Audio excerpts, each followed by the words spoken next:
It's time to talk about the KCEA conference, including SGOs, Ted Clater, Appalachia, Vision, cell phones, and a lot of podcast talk.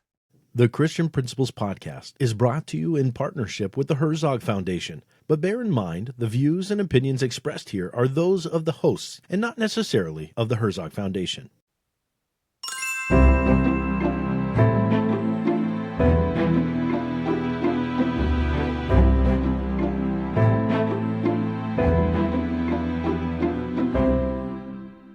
Welcome to the Christian Principals Podcast. I'm Matt George. And I'm Mark Zockoll. We are on our way back from the 51st rendition of the Keystone Christian Educators Association's Teachers Conference. And Matt, that was fun. I enjoyed it, especially when we think about the things which are most recent to us. We just spoke with Ted Clater, with Dr. Ted Clater, Dr. Reverend Mr. the Great, I forget all of his titles, but we spoke with him for a solid hour after we inhaled a lunch. And it was a tremendous time of being able to pick the brain of someone who has been in Christian education for a long time. Very long time. And has been seeing serious policy adaptation and adoption from the state level in Pennsylvania since, as he put it, the mid-1980s and so on and so forth. So we were blessed to hear from him. That was just incredible. I really did appreciate that time he gave us without asking for it. He came and found us. Yes, and he referred to himself, which I believe others refer to him as well, as the encyclopedia. Yeah. When it comes to a lot of legality questions of things within the state of Pennsylvania. So it was incredible, and we spent a lot of time talking about SOs. In his terminology, SOs, heard them before referred to as SGOs. But of course, we're talking about scholarship organizations or scholarship granting organizations. And in the state of Pennsylvania, they have now for some 20 years or so, I think, had EITC funding, as well as a couple of other sources of basically tax credits available to individuals who are able to direct their giving to the scholarship organization, which then can direct it to, if designated, can direct it to a school, and if undesignated, can direct it to any number of schools, of course. And KCEA has operated, and we found out, interestingly, that KCEA has operated a state scholarship organization. Sure, yes, a scholarship organization within the state of Maryland. And all of this and so much more has just caused us to continue to hope and pray that Governor Moore in Maryland, who apparently will be up for re-election, as he was endorsed by not only his own Democratic Party, but also several GOPers, we do hope and pray that he says yes. And so if we are influencing anybody in the state of Maryland to have a conversation with someone who knows something, or to take a stab at sending a mailer in to your official to influence Governor Moore to say yes to the federal tax credit that would go to donations of up to $1,700 per filing towards those tax credits could come for those who have donated up to that much or directed that much of their filing to a scholarship granting organization. We would really appreciate you reaching out to him, and we will be reaching out to him and his camp to ask them to check in and to say yes, to check yes for that whenever that would be coming up, which really, if it's going to take any kind of impact for the 26-27 school year, needs to be done hopefully before December or so, because it's going to take some time to get this up and rolling, but we want to make sure we're on the front of it. What do you think? 100%. Yeah. It just does. We were talking. It doesn't make sense for these funds, as the federal government provided for the opportunity for these funds to be basically set into Maryland's lap. Yes. To just say, out of a position I know of wanting to see the public school funding not cut or whatever else, or benefiting Marylanders, even if that's his official position. But if this money is made available to Maryland, and he says, "No, thanks." Like, how is that? How is that helpful at all? Yeah, and we get the stance that he, as a staunch, to this point, staunchly against school choice, and as much as this looks like school choice in some shape or form, may stand against it for the very look of it. But you ask a good question. If he says no to it, is he getting more federal funding for the state of Maryland? And relatively, the answer is, I think the answer is no. What I understand. Because it's not as though the governors who say yes will.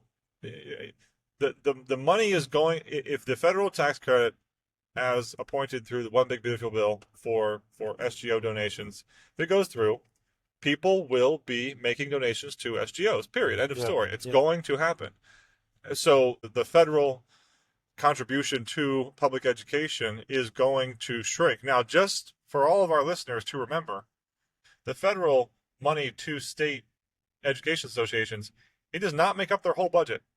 It is not a majority of their budget. The majority of a state's education budget comes from taxes, like real estate taxes. It comes from taxes of those within the state. So that was a misnomer that was largely paraded around earlier on in some of these school choice conversations, especially right after the election and whatnot. So he would not be receiving any less money than he otherwise would have been, but he'd also be leaving on the table all of the possible money that would come in from the SGO and be pumped into the different parts of Maryland that would ultimately receive those tuition monies from those families. And he'd be saying no to the taxable spendings therefrom, right? And that just, it doesn't seem to make sense. Nope. So he's leaving money on the table, even if he's not going to be getting any more or less money from the government than otherwise would be getting for the public school system. He'd also be leaving on the table that money. So anyway, SOs, SGOs in Maryland, very interested, and Dr. Clater was tremendous in his willingness to talk to us about Very that. helpful, yeah. Now, what's great about this is we did not only just talk to Mr. Clater, Dr. Clater. We had many other conversations with many beautiful people at the convention, and I was moved by how many were willing to come up and engage us as the podcasters from the Christian Principals podcast. I was moved before that discussion with Mr. Clater. We spoke with Ms. Erin Gumman, her vice principal, concerning some rather significant vision and mission and alignment, and how does this work? Where do you suggest that we go? We were moved to be consulted in those ways. That was humbling, right? Yeah, and I mean, we had some of our well-known listeners and followers. And again, encourage every time I get an opportunity to talk with Miss Lynn Poor. So encouraging. But she was sharing with me how a really not so fun situation has become a regular blessing, because she's had some car difficulties. But in her car difficulties, the vehicle that she's been using in the meantime allows her phone to connect to the car so she can listen to the Christian Principals podcast without having to have earbuds in while she's driving. She's like, she's almost caught up. So, wow. I love you, Lynn. We got to go faster. We got to make more episodes. But not only was Lynn there, but Mr. Tim Anger was there. Serious friend of the podcast. He was there. I was pumped to shake his hand again. I actually did not get to talk with him as much as I wanted to talk to him. Tim, we love hearing from you, and we love seeing you at the conference, and hopefully that's a consistent thing moving forward. And thank you for your help, actually, as a KCEA board member, in vetting us and making sure that we weren't the bad guys. Not at all. But past that, we were able to see so many others, and of course, we have our good friend Beth, who was there. Good friend Beth, who was part of that Chestertown connection. Mr. Jonathan Bradford was there. Mm-hmm. Bringing them up from Wilmington and Concord. B-Dubs wasn't there. That was sad. We did talk to him yesterday. Yeah, we did talk, but we will hold it against him that he wasn't. Oh, absolutely. We Definitely holding it. Absolutely hold it against him as hard as I can. That Mr. Brian Wilson, his group from Harvard Christian, were not there. And there are going to be others that are hopefully listening and not getting too upset that we're not commenting on your names to this point. We are just rolling. We should have taken our list before. Mom, you weren't there, so don't be upset.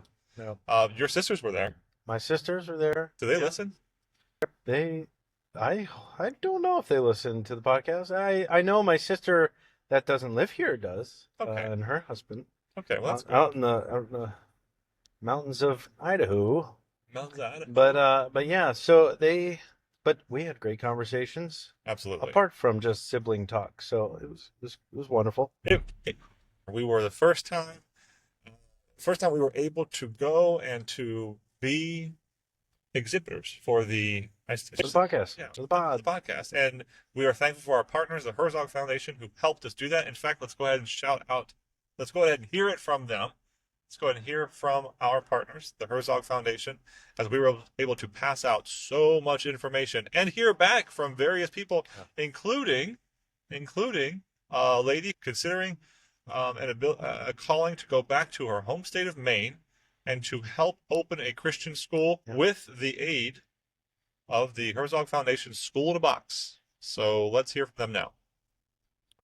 This episode is brought to you by our partners at the Herzog Foundation, whose mission aligns beautifully with ours to advance and support Christ-centered education. The Herzog Foundation exists to catalyze excellence in Christian schools, helping more children experience academic rigor, biblical truth, and strong moral character, all in a safe and nurturing environment. Whether through teacher training, principal development, or strategic media efforts, the Herzog Foundation is committed to helping you, the Christian school leader, fulfill your calling with excellence. Their vision is bold but clear, a national renaissance in Christian education that impacts culture for generations. At the Christian Principals Podcast, we're proud to stand with the Herzog Foundation in that mission. Learn more at herzogfoundation.com. Together, we're building schools and futures on the rock of Christ. And as always, tell them that the fellas here at the Christian Principals Podcast sent you their way.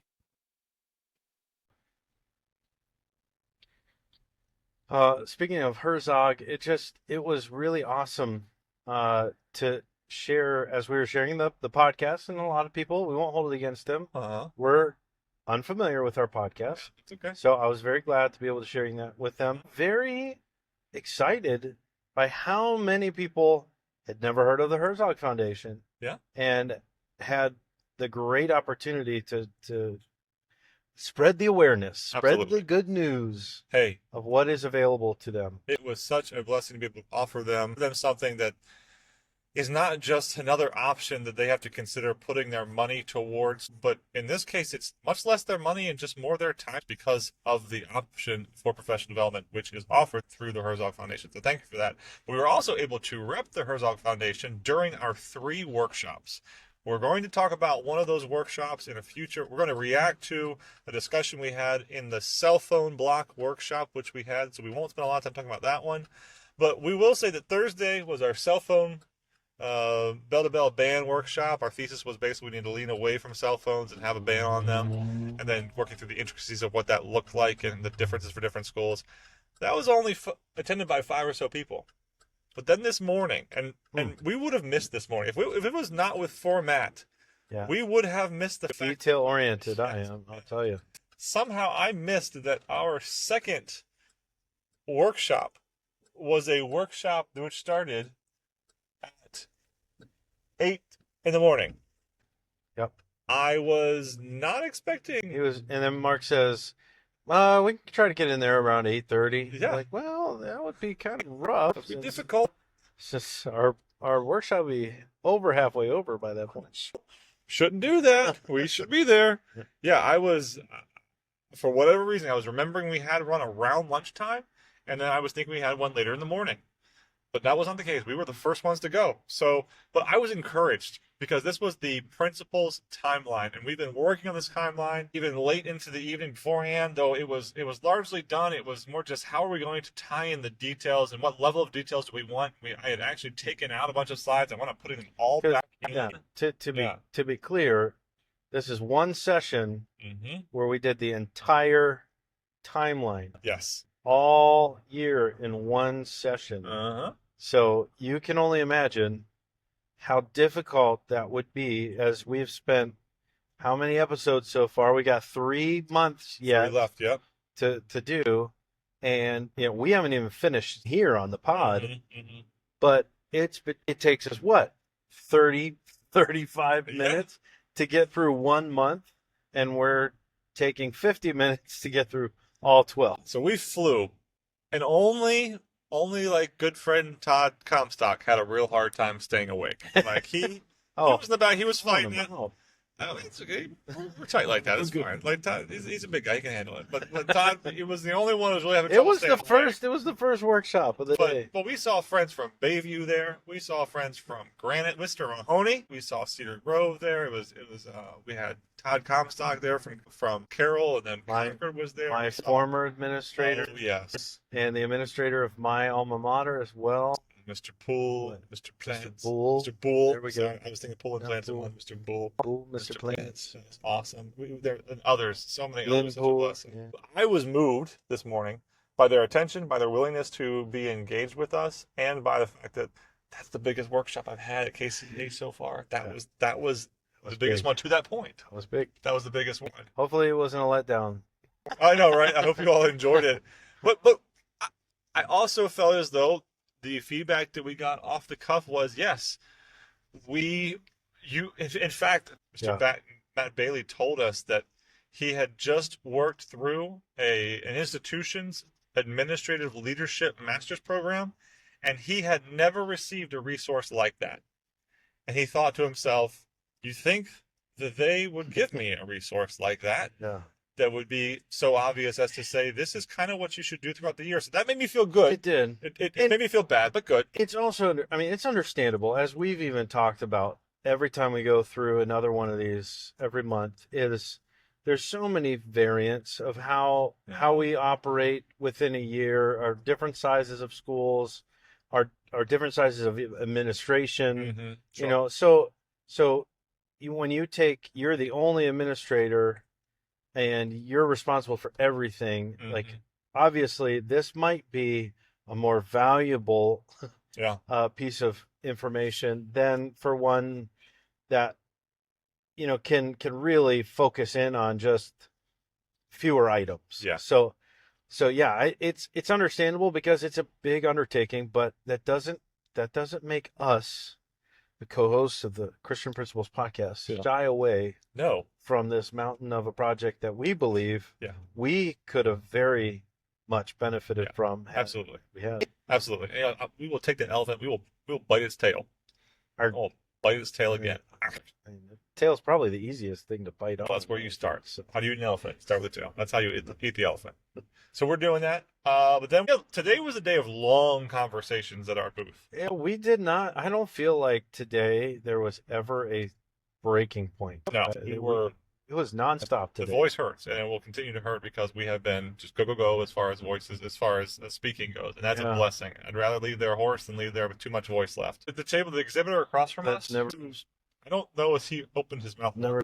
Yeah. Of course. We won't say who that is. Well, yeah, but he was selling a product that if he sold one of the product he was selling, it was well worth his exhibitor fee to get there, I imagine. So he don't need to land one of them fish, so to speak. I don't think it was his company, so he was just sitting there. But we were very encouraged by the lengthy conversations we held with many hopefully partners.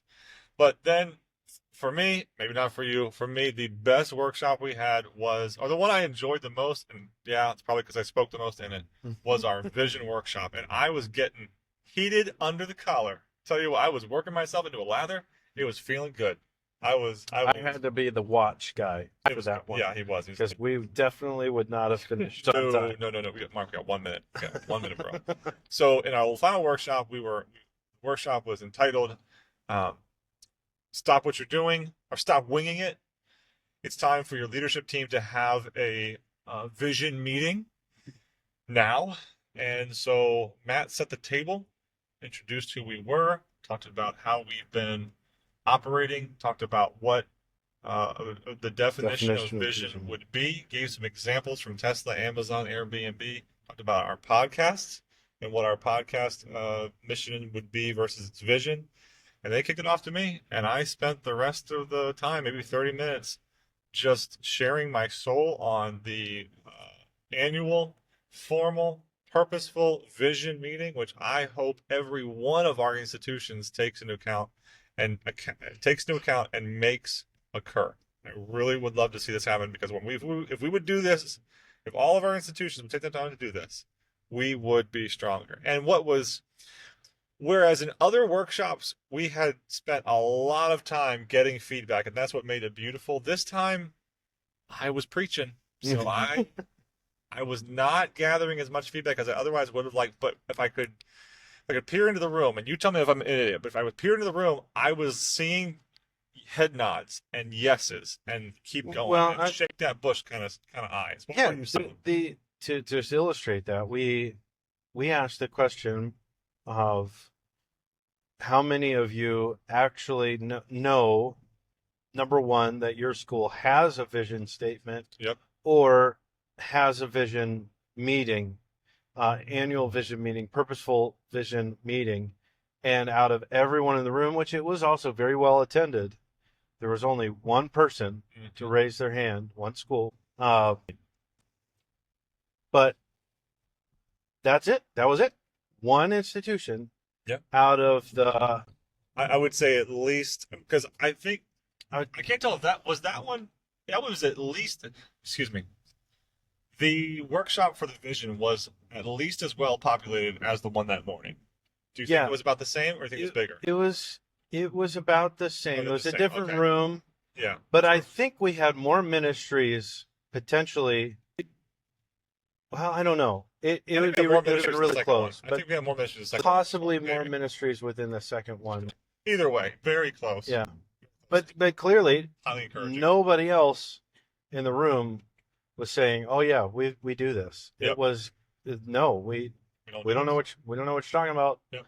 And I think there was obvious recognition that we weren't off our rockers. Like, this definitely needs to happen. And even Ted Clater came up to us after, and he was interested as to how that workshop went.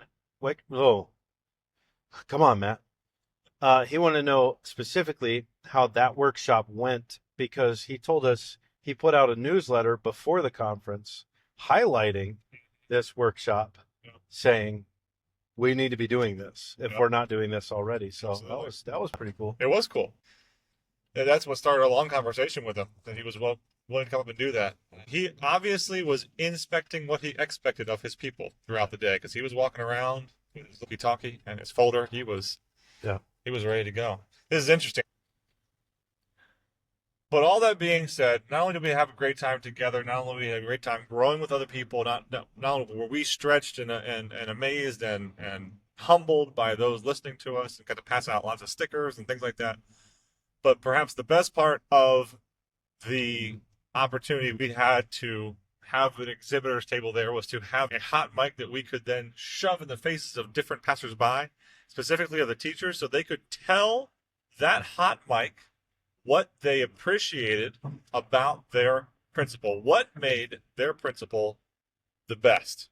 So we're going to hear from them now, and I hope you enjoy this session brought to you by the different educators there at the KCEA conference. My favorite thing about our principal, Mr. Mahoney, is that he really fears the Lord. Hey, Jeff Howard, we think that you are the most amazing principal in the whole wide world because you have the best wife. Mrs. Stephanie Welch, her door is always open and she encourages creativity. Pastor Al Harris, he loves the Lord. Pastor Harris is my principal. He's incredibly supportive. Linda Howell. And the best thing about her, she's so supportive of everyone. All right. So Evan Behmer is a terrific principal. He really loves the kids. He's a great teacher, always puts the needs of his staff and his students first. And that's what I like about him most. He's such a servant leader, really shows the love of Christ to his kids. My administrator is Mrs. Lynn Poor, and my vice principal is Mrs. Beth Balger. And I totally love both of these women. Number one, they love Jesus. Number two, they listen to Jesus. Number three, they obey Jesus.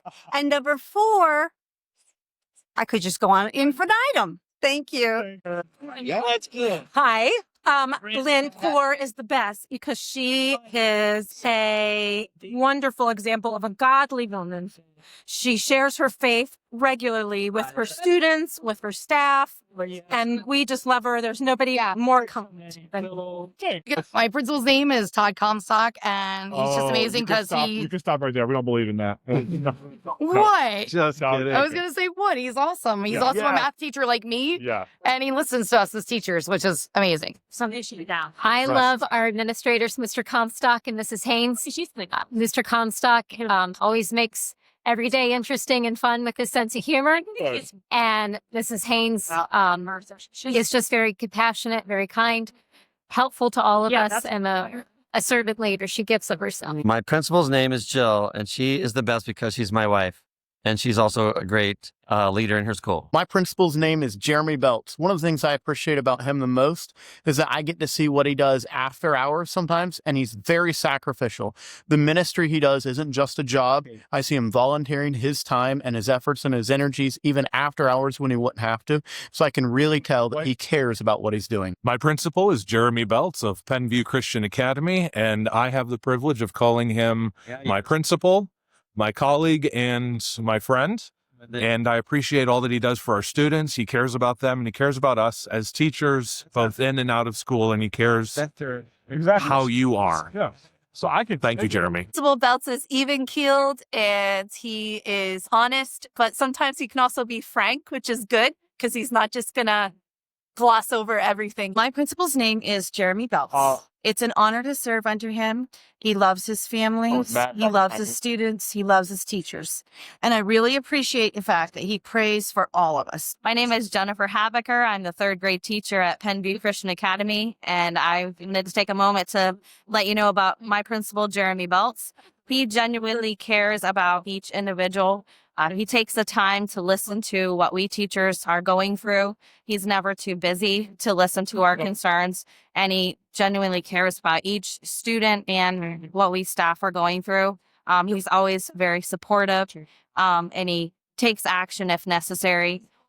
He has a great sense of humor, and he's a very genuine person, and Christ truly shines through him, and it's an honor to work under him. Our principal's name is Jeremy Belts, and I appreciate that he always gives us support and encourages us and always tells us that we're doing a great job. I appreciate my principal for several reasons. One thing he is particularly good at is simplifying instructions and making them very easy to understand. Two main things everyone needs to do is do what they're supposed to do and be where they're supposed to be. He's a great support to all the teachers, and we appreciate him a lot. That was awesome. That was funny. That was a blessing. I laughed. I cried. It moved me, Bob, as said Larry the Cucumber. But it's time for us to move into our Christian Administrator Spotlight. And we are actually going to go to a new administrator, the one that we met here at the conference. And that administrator is going to be Matt Beighle of Faith Baptist Christian Academy. And what's the city? Fairless Hills, Pennsylvania. Fairless Hills, Pennsylvania. But Matt was kind enough to come and he talked with us a lot the first day. He's a young administrator. He is excited about what's going on. He is leading after a 4-year transition between he, the pastor, the administrator previously. He is now leading that institution, and he's excited. So Matt, this one's going out to you, and we'll be getting your Dunkin' gift card here pretty soon. Okay. Matt's going to pray for you now. All right, let's pray. Father, thank you for the wonderful privilege Mark and I had to attend KCEA Educators Conference and being able to meet with Matt and hear about his desire to lead his school in a way, even when it means learning some things that otherwise would be not even in his mind. But it was just exciting to hear him thinking about the different ways he could benefit that ministry there in Fairless Hills. I just pray that you would bring him the support that he needs to implement these things that he's learned within the conference, and that he would stay connected with other administrators that he'd be able to reach out to and seek support from. Know that he's got friends here at the Christian Principals podcast. Just pray that he would have a blessed remainder of his year. Pray this in Jesus' name. Amen. All right. It was good. Our voices are tired, so we're going to say thanks for going with us today.